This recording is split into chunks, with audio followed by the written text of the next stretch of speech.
Hello, this is a video on Hooke's law. Hooke's law is all about springs and about things that behave like springs. When you add a force on something, one of the possibilities is that that thing can stretch or compress. And Hooke's law explains how that relationship behaves. If you can, pause the video and write down what you think Hooke's law means, what Hooke's law is, the definition of it. If you wrote that the force is directly proportional to the extension, give yourself a pat on the back. If you wrote down F equals kx, give yourself a pat on the back. If you wrote down that the force equals the spring constant times by the extension, give yourself a pat on the back. That is what Hooke's law is. This idea that if you have a known force, you can predict and calculate the extension for a given spring. Okay, and you need to be able to describe a practical that shows this. Here is a simulation of this practical. So we've got a spring, we've got some measurement device, a ruler, it's in centimetres. We've got a place where we can plot our results. We can choose two different springs and we can change how much weight is added to the spring. Okay. Now, the first thing we'll notice is when we plot the first point, it's at 0, 0 for extension. But if we look at the spring's length is 3 centimetres. A really common question the exam board will ask is to compare what the length is with the extension, or to calculate the extension from the known set of lengths. And you need to know the difference between the two. Now the length of the spring is the absolute measurement, how far from one end of the spring is to the other. The extension is how much it's changed from its original length. Now because we haven't added any weight, the extension is 0. This is the original length. As soon as we add some force, some weight to the apparatus, it stretches. And this extra bit of distance, this extra bit that the spring takes up, that is the extension. So we could measure the new length of the spring from here to here, and it comes out at about 4.6.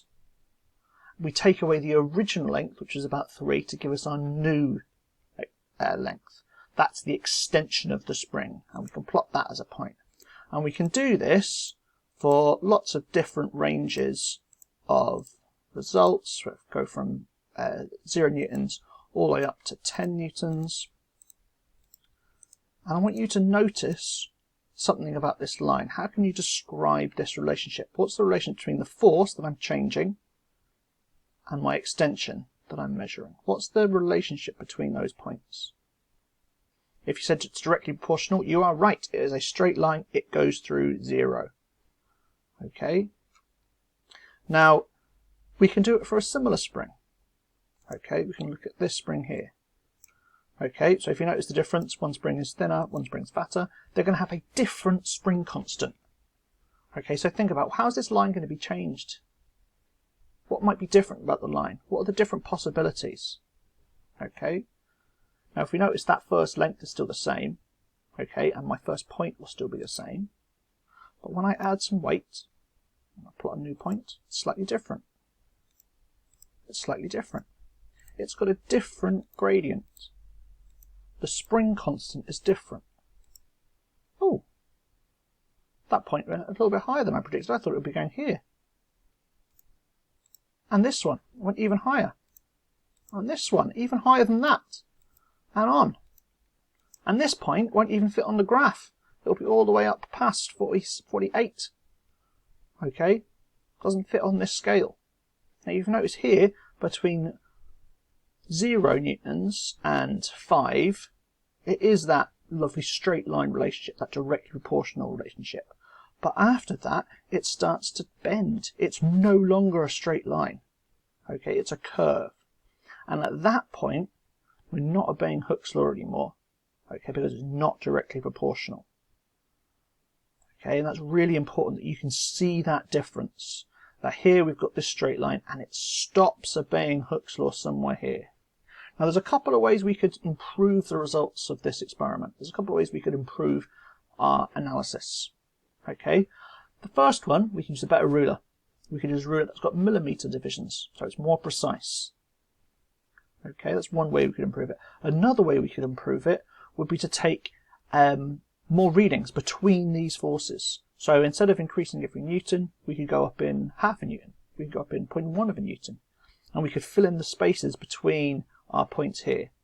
That would improve our analysis. We get a better understanding of where it stops obeying Hooke's law, where it becomes non-linear, where it's no longer directly proportional, somewhere between 5 and 6 newtons on this blue line.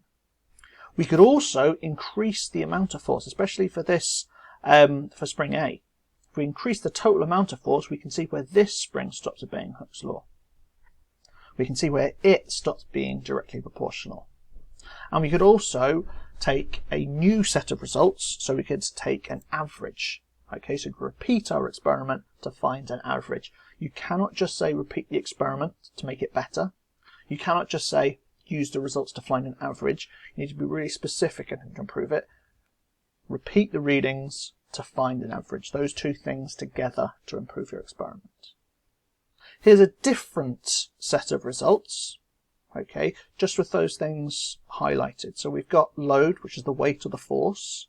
We've got extension on the side. We've got our points and we've got a line, and we can show that area where it's directly proportional, that straight line. Okay, and then when it's reached that elastic limit, that's the point where it stops obeying Hooke's law. It's no longer a straight line, it's no longer directly proportional. Everything behind this area here, okay, obeys Hooke's law, and past it, it doesn't. And remember, directly proportional obeys Hooke's law. The force is directly proportional to the extension. And we've got that written as an equation, F equals kx.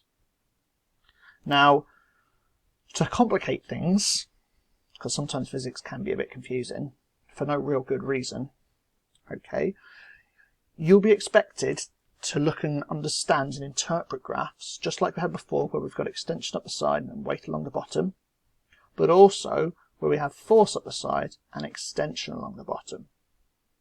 Okay.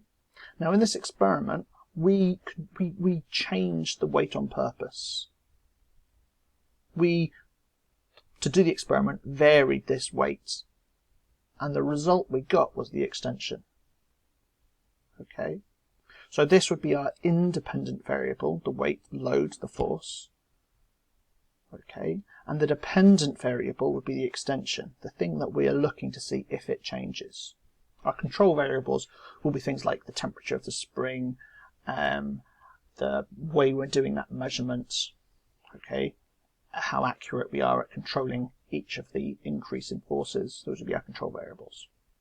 Okay, and normally when we plot a graph, we'll put our independent along the x-axis and our dependent along the y-axis, and that's what we do. But, okay, this is a case where sometimes it would make sense to do it the other way around. We've got extension along the x-axis and the force along the y-axis. And this is because it's easier to interpret this graph in terms of the spring constant. Okay, if we've got a steeper gradient here, a steeper slope, it will mean that the spring constant is bigger. If we've got a shallower slope, the spring constant is smaller. Okay, and it's just easy to do that because the spring constant is force divided by extension. I'd like you to pause the video here and see if you can calculate the spring constant for both of these graphs. Okay, think about what you'll have to do. Think about how you'll rearrange this equation. Okay, so we've got, for this first graph, we can find a point. Okay, we know 0, 0. We can find a point here. I chose this point. You could use this one up here or any point along this red line. The further along the line, probably the better. So I chose this point. So it's 6 centimeters as extension, and its force, its weight, is 1.2 newtons. Now, to find spring constant, I do force divided by extension. Force divided by extension. So 1.2 divided by 6 to give me 0.2 newtons per centimeter. In this graph, I do a similar thing, but this time it's just easier to read off the graph. Force divided by extension, just it's the straight gradient. So I'll do k equals f divided by x, k equals 4, my 4 newtons, divided by 0.4, my extension, to get 10 newtons per meter. Okay, and notice the unit here.